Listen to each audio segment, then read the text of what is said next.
Welcome to Fierce Fit Feminine and Other F Words, a place for women in business to learn more about health, beauty, styling, and getting confident on camera so you can leverage that thing for your business.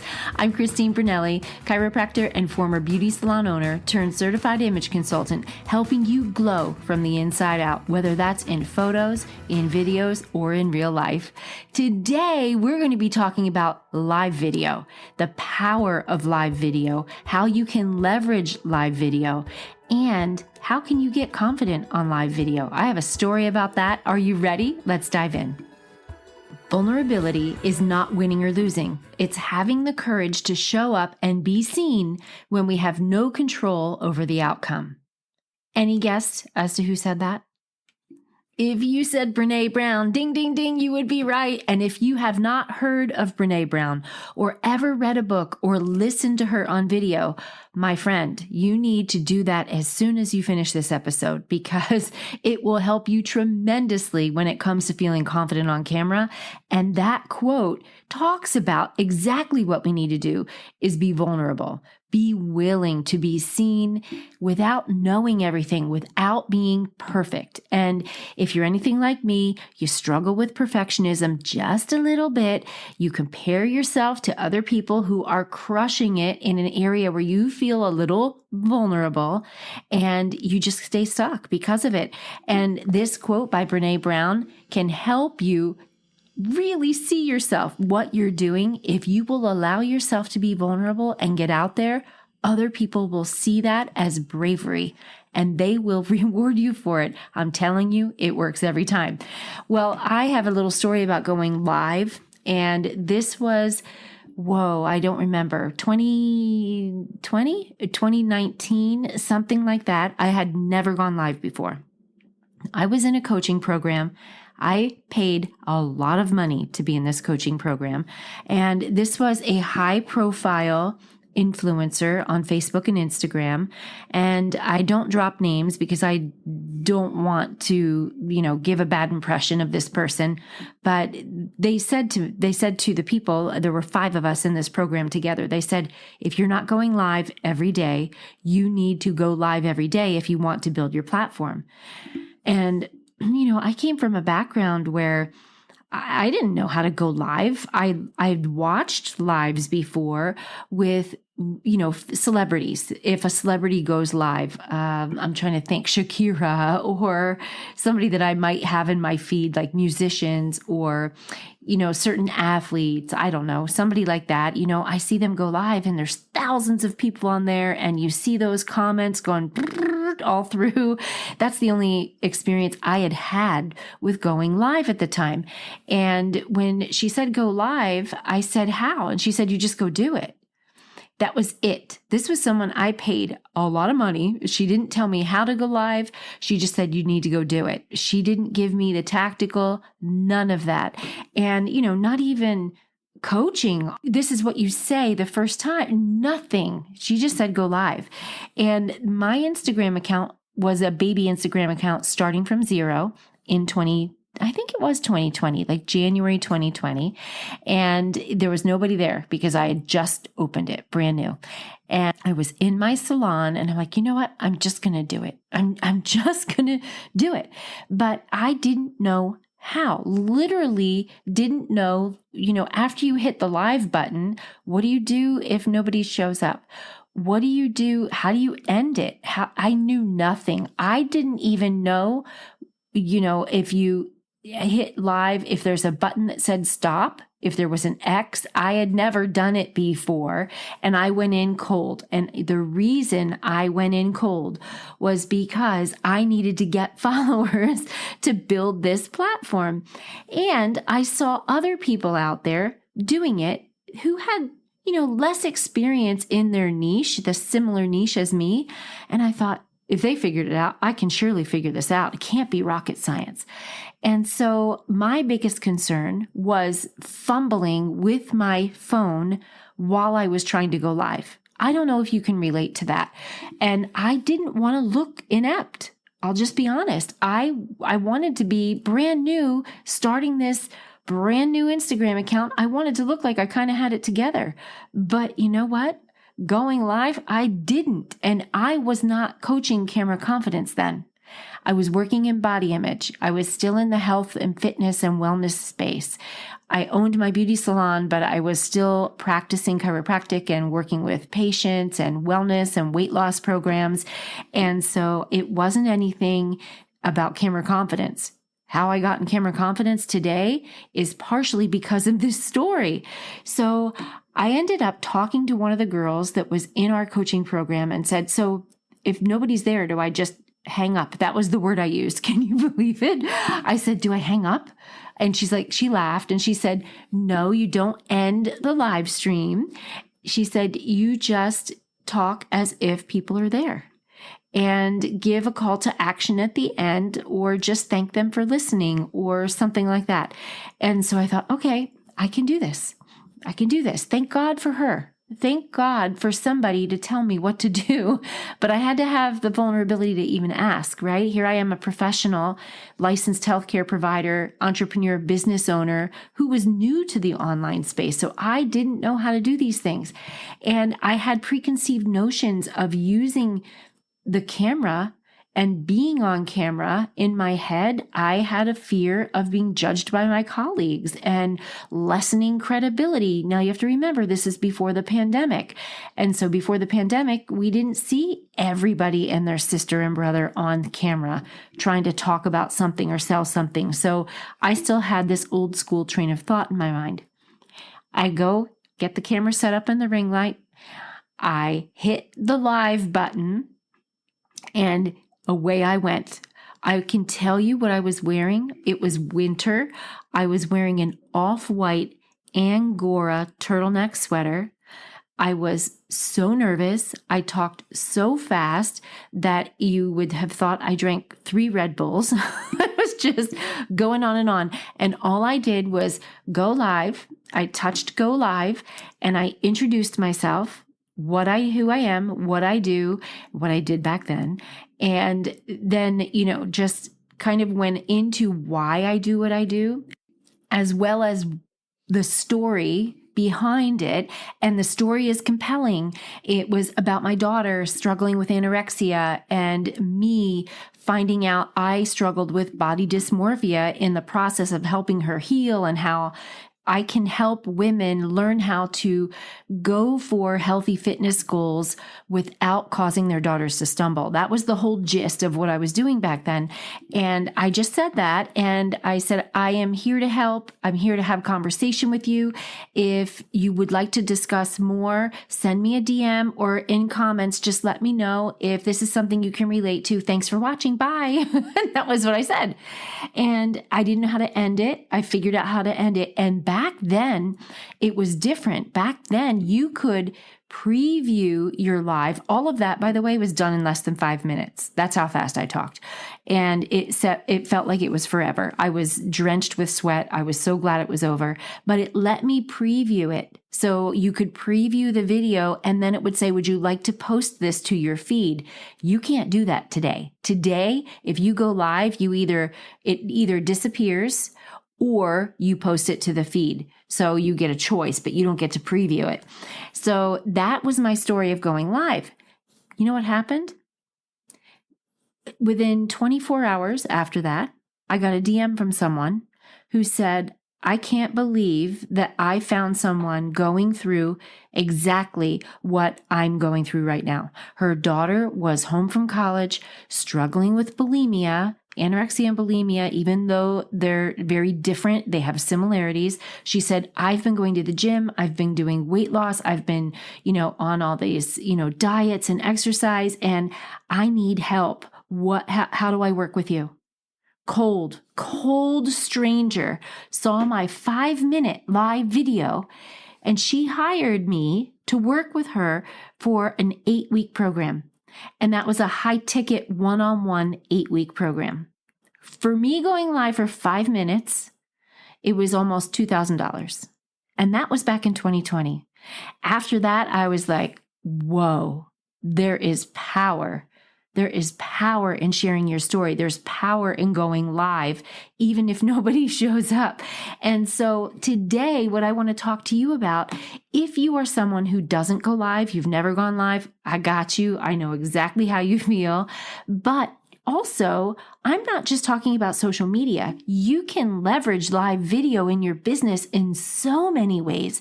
Did you know, have you ever thought about, you think of TV news people as being live, but think about in terms of shopping networks. HSN or QVC are live shopping networks selling things live. Why did things sell so well there? Because they get to hear from the developer, hear from the salespeople, see it in action, right? They actually have higher sales, I'll bet, than a regular storefront impulse counter, right? Of little gadgets. The person that's on a live TV show, they show the ticker number at the bottom of how many things are being sold. It's crazy. And it's because it's live. If it was pre-recorded, I don't think it would be as successful. Now, did you know, as of the recording of this episode, we are in 2024, Amazon is getting ready to start a version of live demonstration of products. Why? Because they see what happens on QVC and HSN. They're going to do live demo. That's an example of live video for selling. Now, that's terrifying if you've never been on camera. I get it. But what about Zoom? What about training and onboarding your employees? Zoom is a form of live video. How many people have you been on a Zoom call with their cameras turned off? Now, I'm going to say right up front, I have had my camera turned off when I attend certain Zoom calls. If they're trainings, a lot of times I'll turn it off if I am attending training and I'm out doing something. I'm listening to the training, I'm at the training, but I might be out for a walk, or I'll be in the car listening to it or something like that.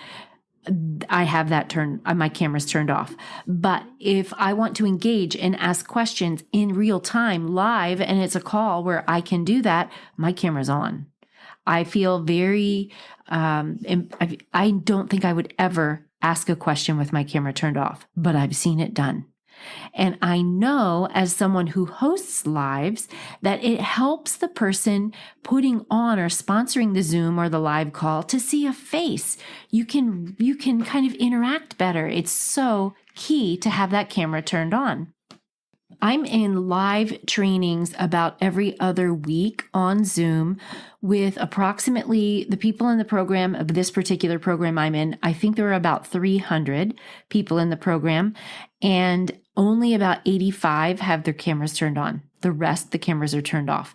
Now, I have had them off in the situations that I just explained, but when I am home, even if I'm just cleaning my kitchen while I'm watching, my camera will be on, but I don't want to be a distraction. So I try to keep my camera on when I can be present, paying attention, and no matter what, I have good lighting on my face.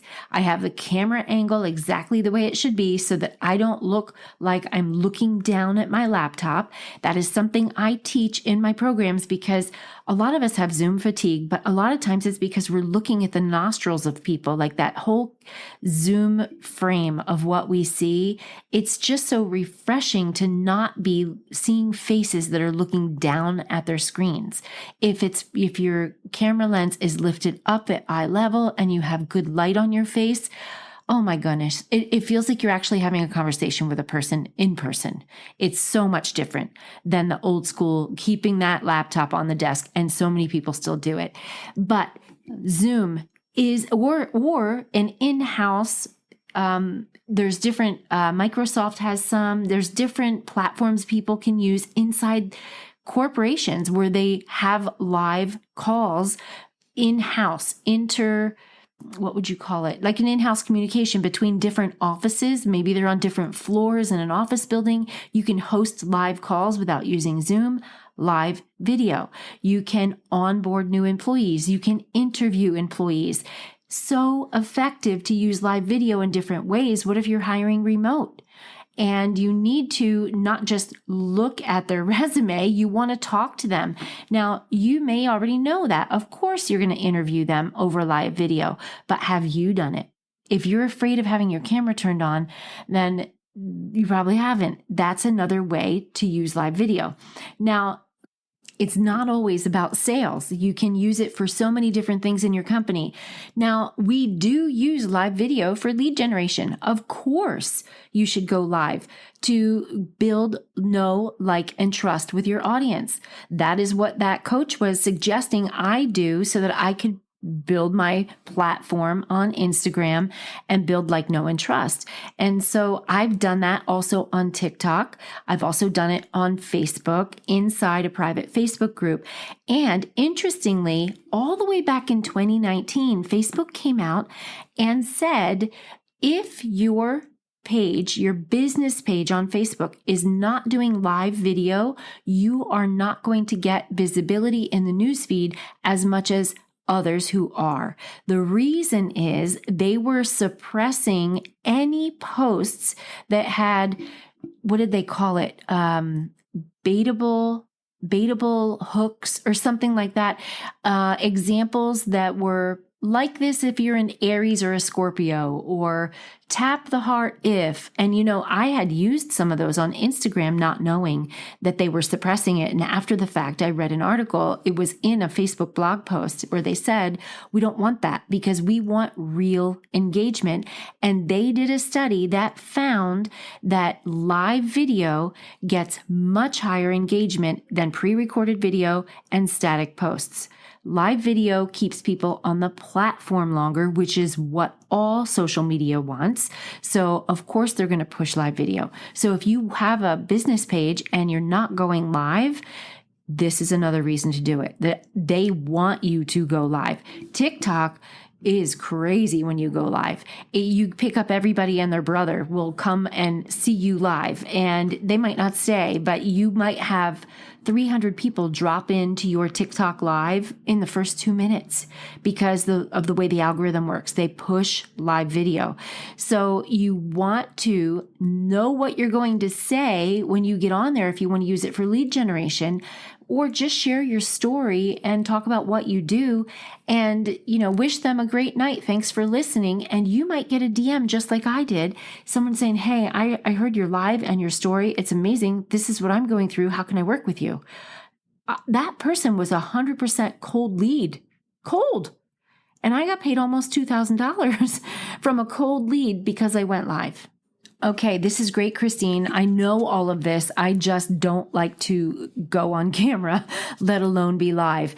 So I want to talk to you now. First, let's get over yourself. I had to do the same thing. If you want to catapult yourself, get over the fear of being polished and put together and perfect. What I have found since that first experience of me going live, and I have gone live countless times on multiple platforms, what I have learned is if anything goes wrong, if the UPS driver comes and rings the doorbell and your dog barks, or if your ring light falls down, or if you lose your train of thought, the listeners and the viewers don't care. They like it because you're human. I don't know if you know who Suzanne Summers is. This just came into my head. This wasn't even planned for me to talk about, but if you're young and under 40, you might not know who she was. She was on a sitcom called Three's Company. She developed exercise products. She developed skincare products. She was just this really cool with it woman that I just was inspired by her because she kept reinventing herself. And I thought she was the neatest entrepreneur and a sexy mama in her 70s. And she passed away in 2023, rest her soul.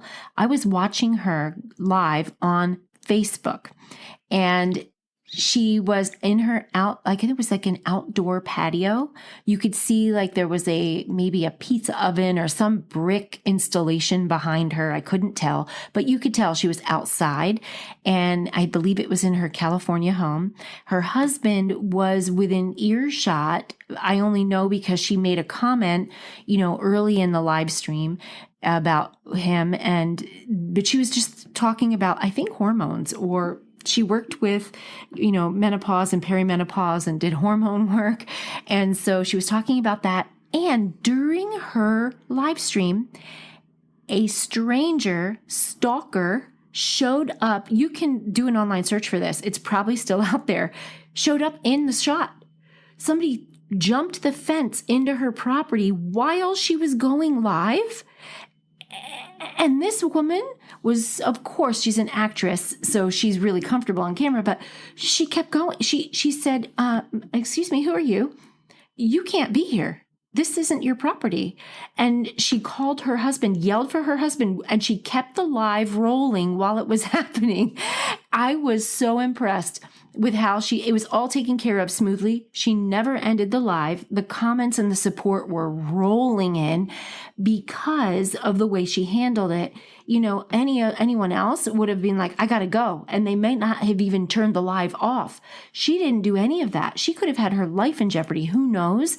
But the way she handled something completely unexpected, I know she's an actress. She was comfortable behind a camera, but that is something where you have a stalker jump a fence into your property. That is not something anybody rehearses for. That was a cool cat, smooth move. And there were a couple times where she was not engaging the audience. She was letting the audience view what was happening in her world. We were just watching live video of this stalker and her husband showing up. They had to call the police, the whole thing. So let's bring this to us and real life, not actresses. Let's say, I don't know, your 3-year-old pulls a tantrum while you're on camera going live. That's real life. And you know what? You can address that 3-year-old if you have to, and let the people watching your live get a piece of your life and see that you're a real person. They don't mind. They don't mind. So getting over the perfectionism, needing to be polished, needing to not look like you don't have it all together. And I'm saying this because I was that girl. I was the person that wanted it. I was comparing myself to the gurus who look like they record in a studio, not out of their house, right? When you see all the big gurus out there, and I can name drop, but I don't know if you'll know who they are, but like Amy Porterfield or Tony Robbins. Mel Robbins is really good at, being pretty polished, but in her home, you could see it's real. I don't know if you know who Mel Robbins is. She'll go live while she's out for a walk. She'll go live, in different scenarios where you can see it's not a polished studio, but at the same time, she doesn't have like chaos happening behind her like we might in real world. I was comparing myself to those people. And you know what? Those people are putting thousands and thousands and literally thousands of dollars into advertising because they have that money to promote themselves and sponsor posts so that they can get more traffic. If you're not in that category, then you don't compare yourself to them. You get real with who you are, sharing your story on camera, and let people get to know you. And once you get over yourself and let them see the imperfection of your real life, that is where the trust comes from. I just attended a training this week as I'm recording this in July of 2024. And this training was two different people. One works with Russell Brunson in ClickFunnels. He works in the program that certifies, you can get certified as a ClickFunnel builder. He's in the strategy and training for those people. So he's a right arm with Russell. And the other guy is just another guy who's been using funnels for years and has generated $30 million in the online space. So these two, very credible, and they know their stuff about online marketing. And something that the one that generated $30 million said was, it's not the same as it was in the pandemic. Things have changed. Buyer psychology has changed. And this is what the change is. Are you ready for this? They want to know you. They don't want short blips with text over the video saying, hey, here's 6 weeks of working with me. Send me a DM. They don't want that. They want live video. They want to interact with you. They want to might not interact in the beginning. They want to get to know you or me. They want to interact and see if they vibe with you before they buy with you. They don't want to feel sold. And it made me think of a VA I hired. A couple years ago, I hired someone and they were doing posts for me in Facebook and Instagram. And all of the posts were promotional. Promo. And it nobody interacts with promotional posts. If it looks like you're selling something, people don't want to be sold. Back in the day, no problem. Before pandemic, you could do that. Now, people just keep on scrolling. They stop. Think about what makes you stop the scroll. If somebody's talking, if somebody's doing something interesting, if they're opening a box, I don't know, whatever they're doing. There's somebody on TikTok. She is always making food. When she talks, she's not selling cooking or programs or anything like that. She just has the camera set up for when she's meal prepping. That's when she's going live to talk about what she does. And that's her time. So what she's doing is maximizing her time. She's not setting up a time to batch record. She's not getting her hair and makeup done to do a whole bunch of videos at one shot. She's letting people see her for who she is in her real world. She's not talking about the food she's doing. She's just chopping vegetables. That stops the scroll. Interestingly, when I was during the pandemic, we were being coached to post 3 times a day. I don't know if you are in that era, but thank God that's over, because that's what they were saying. The algorithm wanted to, build your platform. And every video where I was applying makeup or had a hairdryer in my hand got more views than just my talking head. So going live while you're doing something will stop the scroll. People will stop to listen. If you don't have a spot, you're like, I don't know where I would go live from. Anywhere, my girl. You can go live anywhere. I've gone live from inside my car. I've gone live from on a ferry boat. We use ferries here in the Seattle area to get from like one peninsula or island to another.